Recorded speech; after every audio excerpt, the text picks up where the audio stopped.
سورہ فاتحہ کے بعد قرآن مجید کی جو پہلی صورت ہے سورہ بقرہ ہے، اور یہ اپنی طوالت کے اعتبار سے، اپنے حجم کے اعتبار سے قرآن مجید کی سب سے بڑی صورت ہے۔ اس صورت میں بھی اللہ تبارک و تعالیٰ نے بہت ہی خوبصورت مضامین کو نہایت ہی احسن انداز میں، دل نشین انداز میں اپنے بندوں کے لیے بیان فرمایا۔ سورہ بقرہ سمیت قرآن مجید کی مختلف صورتوں کا آغاز حروف مقطعات سے ہوتا ہے، الف لام میم، الف لام را، یاسین۔ صحیح معنوں میں ان کی تعویل کا علم اللہ تبارک و تعالیٰ ہی کے پاس ہے۔ اللہ تبارک و تعالیٰ نے اس کے بعد اس بات کا ذکر کیا،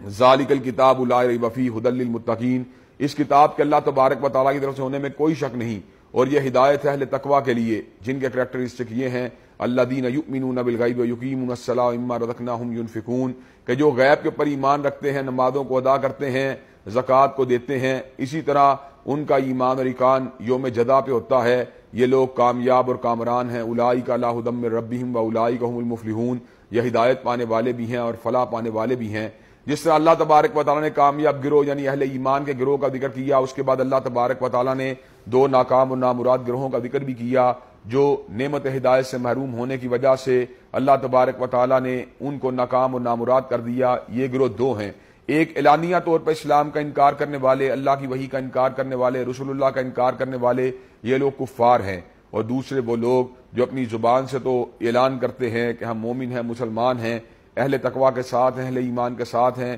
لیکن حقیقی بات یہ ہے کہ ان کے دل کے اندر یہ بات نہیں ہے۔ من الناس من یقول آمنا باللہ وبالیوم الآخر وما هم بمؤمنین، اللہ نے ان کی کیفیت کو یوں بیان کیا، بہت سے لوگ ایسے ہیں جو یہ بات کہتے ہیں ہم اللہ پہ ایمان لائے اور یوم حساب پہ ایمان لائے، حقیقت یہ ہے کہ ان کا ایمان اللہ اور یوم حساب کے اوپر نہیں ہے، یہ اسلام سے برگشتہ ہیں، اسلام کا انکار کرنے والے ہیں، اسلام کی طاقت کو دیکھ کر، اس کے اثر و نفوذ کو دیکھ کر، اس کی بالادستی کو دیکھ کر، اس کی رفت اور عروج کو دیکھ کر اہل ایمان اور اسلام کے یکجہتی کا اظہار کرتے ہیں، مگر حقیقی بات یہ ہے ان کے دلوں کے اندر اسلام کے بارے میں بغض اور کدورت اور کینہ ہے۔